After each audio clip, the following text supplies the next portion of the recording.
Well, what is up, everybody? Week 7 NFL. We are cleared up the tech issues, and we are back. Got Zach and TK. Guys, how is it going? It's going pretty good. Yep. Burying my head in the sand after that despicable performance from the Browns last week, but we won't talk about that too much. No, we will. Zach, the floor is yours. Bragging rights, go ahead. It's a beautiful week to be a Steelers fan. There we go. And, Team Juju there on that shirt, we're going to have to talk about it here in a little bit to see if he can finally break out and do something. But should be a good week. I don't know about you guys, but opened up the pricing for the first time today after just kind of like looking at football stuff and really excited. You can fit a lot of good lineups. So let's just jump right into it, guys. So quarterback, I actually want to start with TK because TK has the guy I'm really interested in as well. And, I always want to hear how good he feels about it going against his team. Yeah, so last week, obviously no secret, the Browns got their butts kicked in by the Steelers, just kind of ran up and down the field. They did everything they wanted against them. This is the Bengals versus the Browns. Typically, these games are high-scoring affairs dating back to the early 2000s. Some of the highest game totals in NFL history have become from these Browns-Bengals matchups. I'm going to talk Joe Burrow, 5,500. 3 games over 20 points this year, 4 games of 300 yards passing. Plus, he does have 2 rushing touchdowns as well. He's not afraid to do it with his legs. The Browns have absolutely nobody at safety, and you got half of them in and out of practice each week. The linebacking core is dinged up. The rookie from LSU isn't going to play this week. He's already a DNP this Wednesday on practice. So I'm really looking into Joe Burrow. He did put up 28 points against the Browns in week 2 on Thursday. This is going to be at home, and I'm not sure if Mixon's going to play. So, if Mixon misses or if Mixon doesn't get as much time, you're going to get a lot of passing. And the Browns definitely beatable in the air rather than on the ground. So, going Joe Burrow, 5,500, the cheapest quarterback I felt was playable other than the studs this week. What about you guys? Oh, I mean, I love Burrow. That's why I wanted to kick it to you. So I think that's a phenomenal pick. Zach, who you got? Definitely a top cheap option. Plus, you get nice cheap stacks with either Gio Bernard or AJ Green's like 4K. So nice easy stacks there as well. T. Higgins has been awesome. So yeah, all those guys are nice and cheap talk too. About later, they're still under 5,500. So love it. Fire away. All right, Zach, take us up. So take us up top. Yeah, I'm going to the top tier guys. My favorite guy there is Kyler Murray. As Gator mentioned earlier in the year, he called him like Lamar Jackson-esque. Yes. His lowest scoring game this year is 25 points.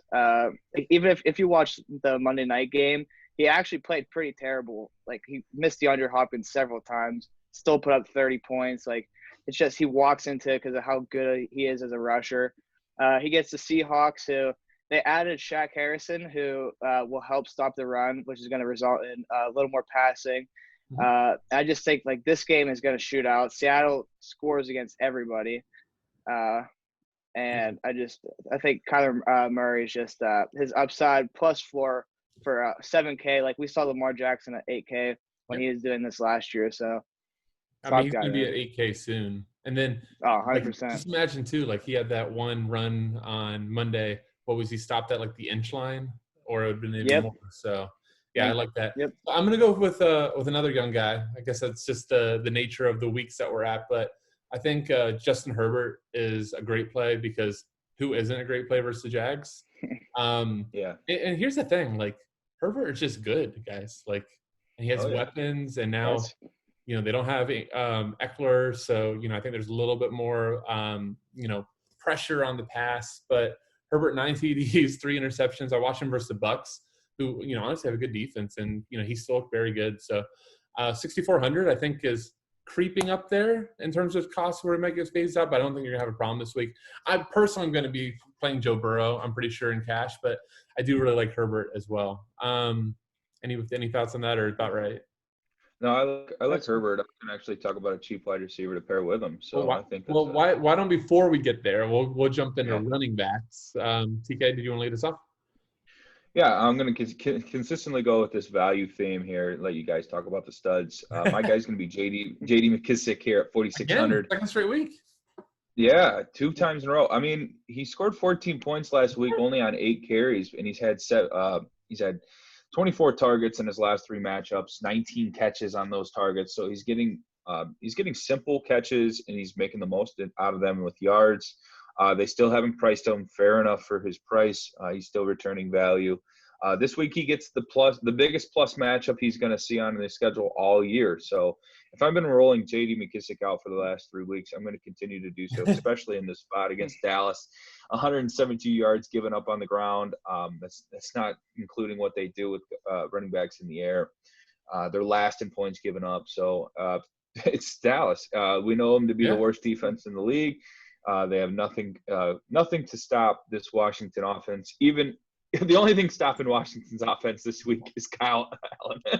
I thought you were going to go, the only thing stopping them is Washington. I'm like, oh, yeah, pretty much. Well, I think just Kyle Allen. I wish they put Haskins back out there. They tear it up this week. But anyway, I'm going to go with, McKissick, and I'm not afraid to go Gibson either, but I think McKissick's going to have the higher upside with the receiving volume that he's getting. And I mean, let's be real. As soon as especially with you're focusing on GPPs like 20 max, whatever McKissick lineup you're running out, the next one you're going to make is just swapping in Gibson, just to cover your pretty piece. much. Yeah. Mm-hmm. All right, Zach, go for it, buddy. All right, I'm going to go with Aaron Jones. Yes. Houston Texans are kind of like running back heaven because every single game they fall behind and play this battle back game, so the opposing team always just gets to run the ball. And they have no run defense whatsoever. We've seen every single guy just destroy them this year. And you get Aaron Jones and the Green Bay Packers, who I think they definitely will get out in front in this one, especially after a really rough week last week.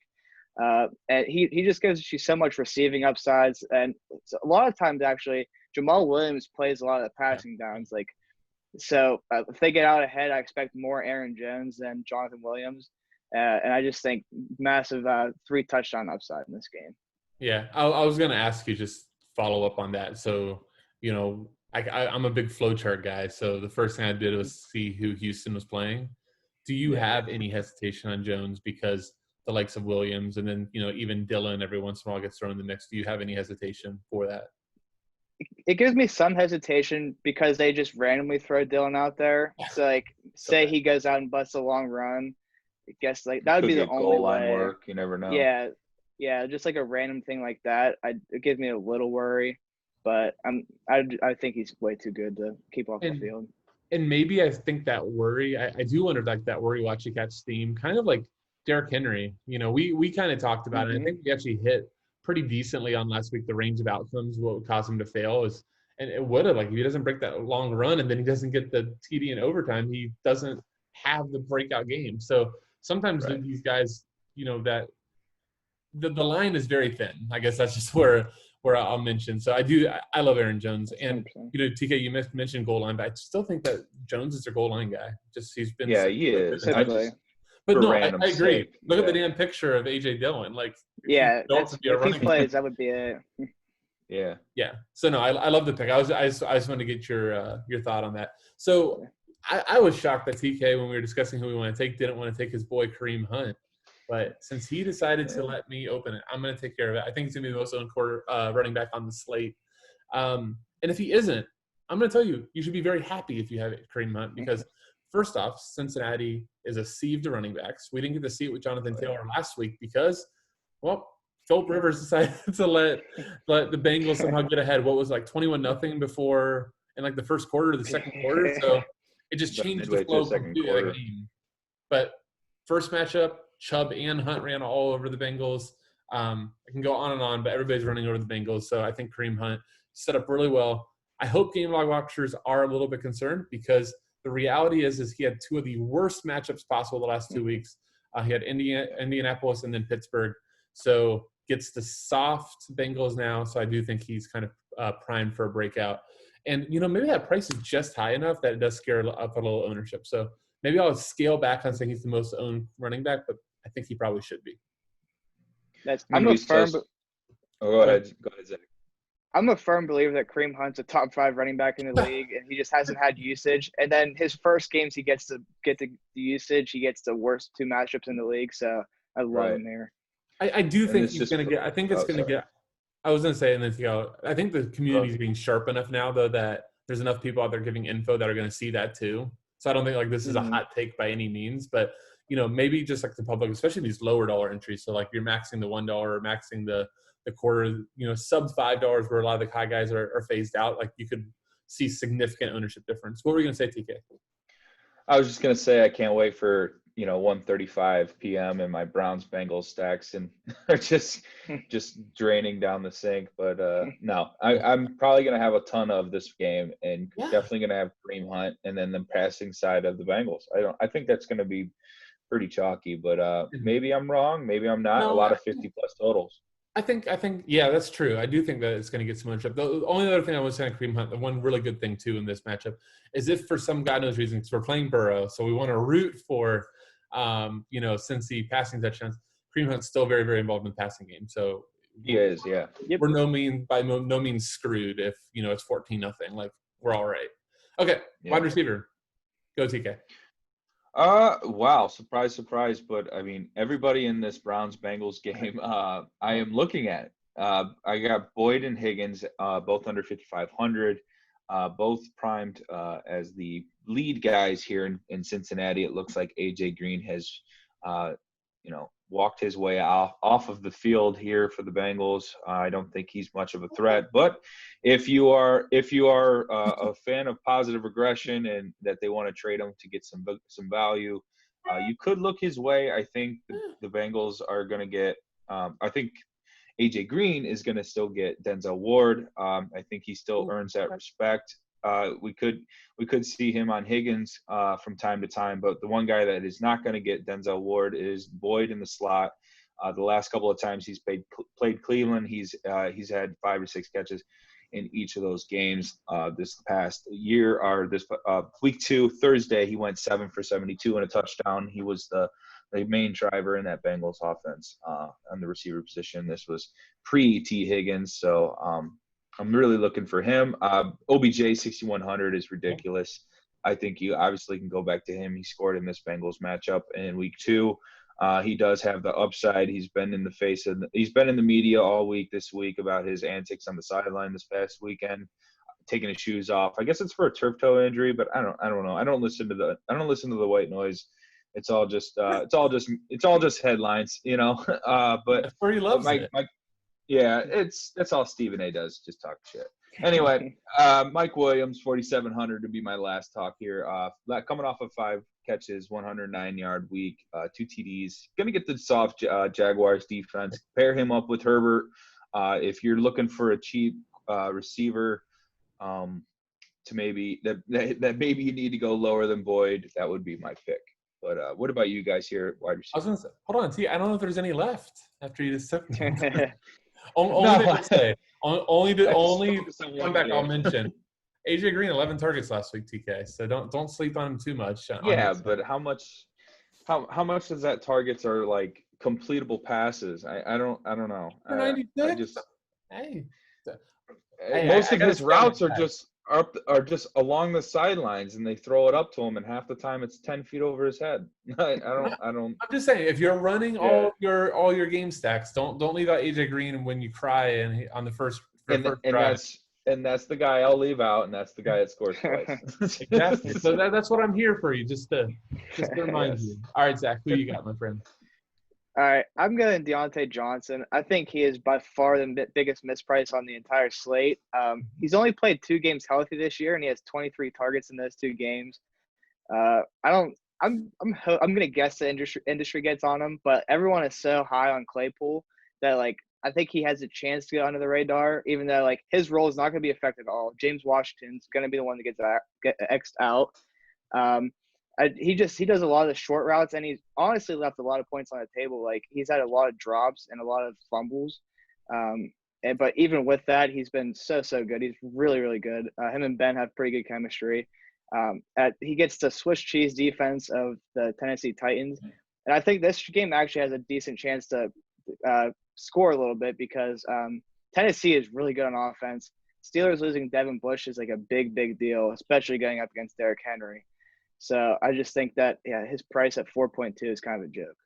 Yeah, and I do think it's going to catch steam. Like, Yeah. I was just pulling it up and hoping that the queue was still on, and the queue's already off. So full practice. We're one of the first like little preview things to get out on Wednesday night. By the time a lot of the other sites get on Friday, I think he's going to be a standard. But I love the pick. And I also, TK, I just want to mention I love the Mike Williams, especially if Keenan Allen's limited or anything like that. Right. Last thing before I go into mine. Sorry for all the thing. Jarvis Landry, did I see like he's re-aggravated the hip?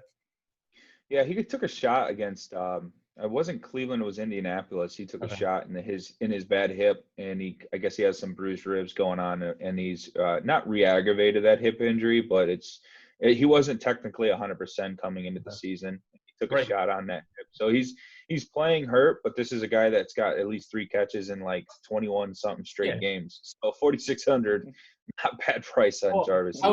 I was more so meaning, OBJ at 61 too, if Landry's still limited, like cycle a few more of those targets. So I'm going to go Halloween narrative, Scary Terry versus and like I told TK, and Big Ten is back narrative. So, I mean, what more can we ask for? But so Kyle Allen has a serious stare down problem right now with Terry McLaurin. So let me just make sure I read off these targets to you the last few weeks.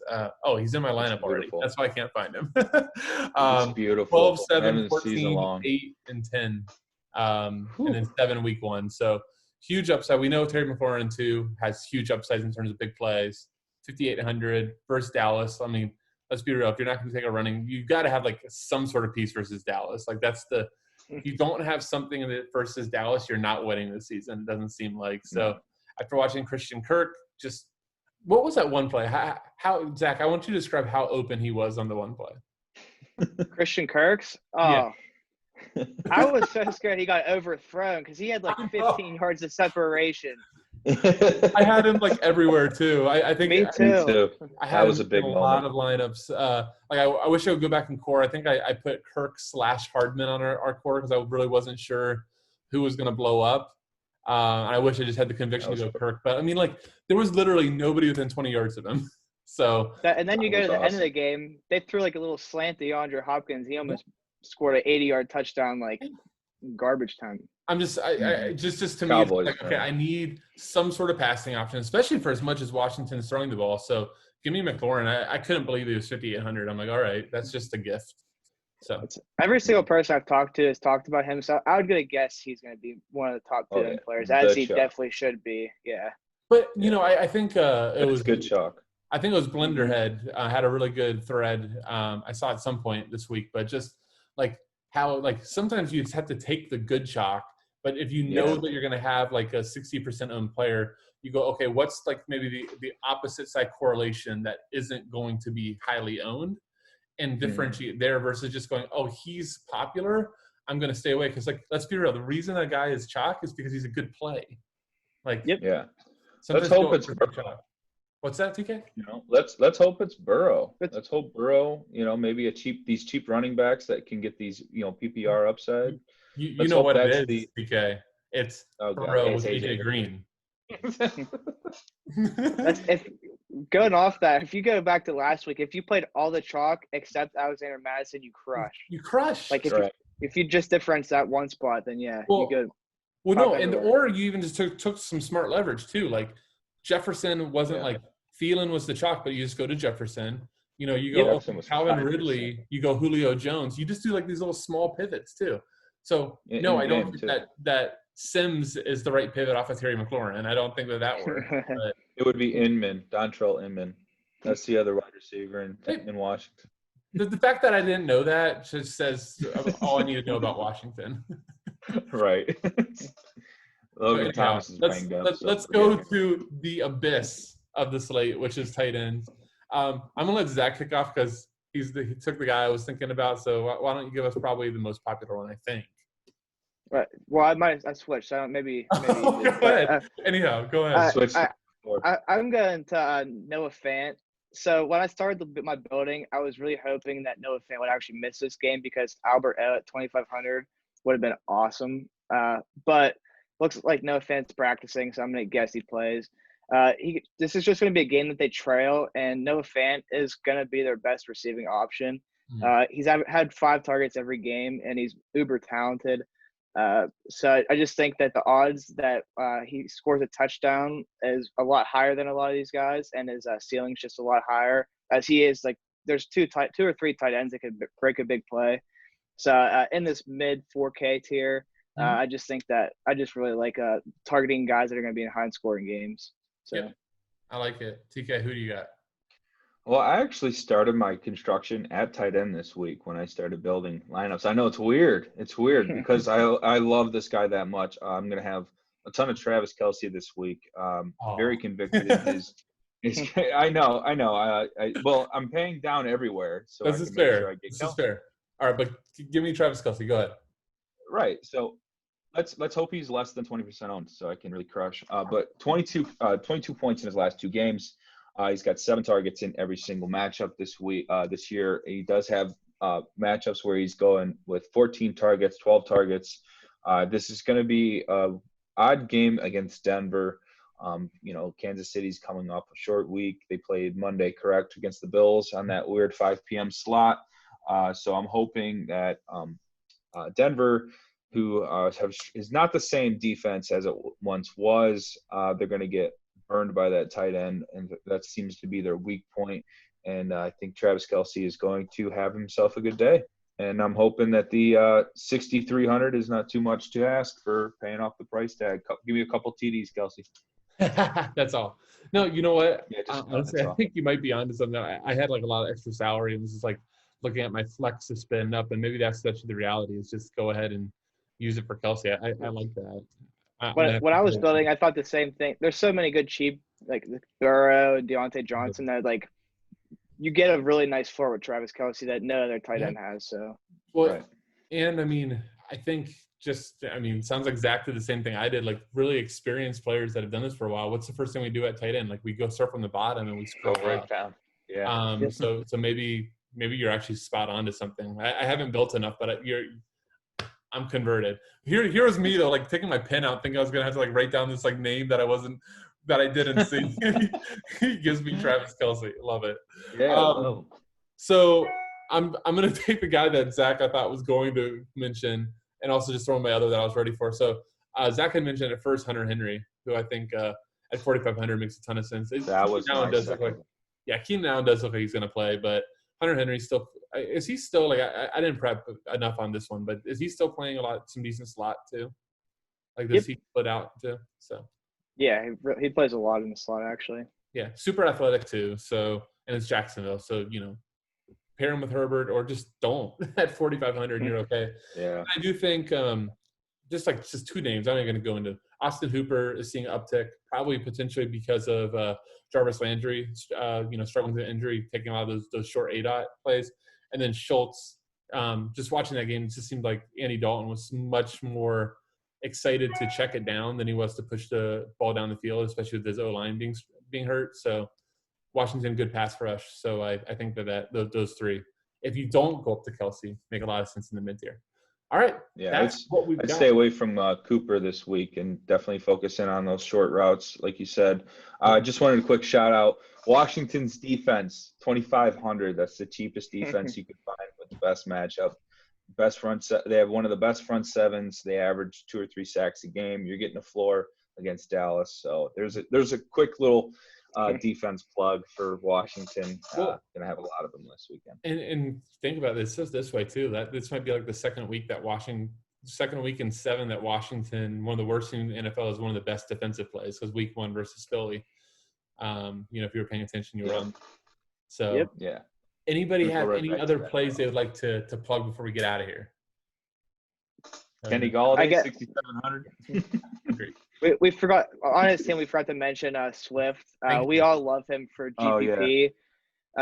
It's scary because you look at his snaps and they're still running Adrian Peterson out there for like 55%. But in this shootout, DeAndre Swift is way more talented at this point of his career. Is the pass catcher as well. So yeah, and honestly, he works really well if you're paying up for Kelce because I had like all this extra salary, so I think it makes sense. Return to Georgia. too for the former Right. Georgia Bulldog. Yep. Low chart matchup. No, I love it. He For was gonna be my season pick long? until Zach told me make sure you look at his snap count. I went, oh crap. Yeah. Quick I thing guess on the good news- Swift. What's that? Quick thing on Swift. Somebody in my season long league traded me Odell Beckham for Swift this week. So shout out to that guy. That's what you say until Swift drops like 4 touchdowns this week, and you're So load up on Swift. All of it. I traded him for OBJ. It was classic. The most classic Rod thing. He cores them. I'm like, man, that's a odd core. Like under 1%, and then he goes for a 30. and then we'll leave on this note. Rod Kohner at FSI, awesome GPP player. If you ever want to just like go, where did you figure this out? And the guy blows up. Classic Rod, nails Swift, plays Aaron Rodgers late. Yeah, poor guy. I mean, great ownership play, and then it just it definitely was. I felt sick for him to nail it so bad, and then one of the best quarterbacks ever decides to shit the bed. What can you do? Yeah. Guys, thank you all so much for your time. Please, I forgot to say at the bottom, if you're still around, which would be a miracle, but bottom right, bottom left, bottom right, whichever side I'm supposed to point on, subscribe button. Please make sure you hit it. Getting close to 1,000. Really appreciate everybody's support. Guys, have a great week 7. See you. Later.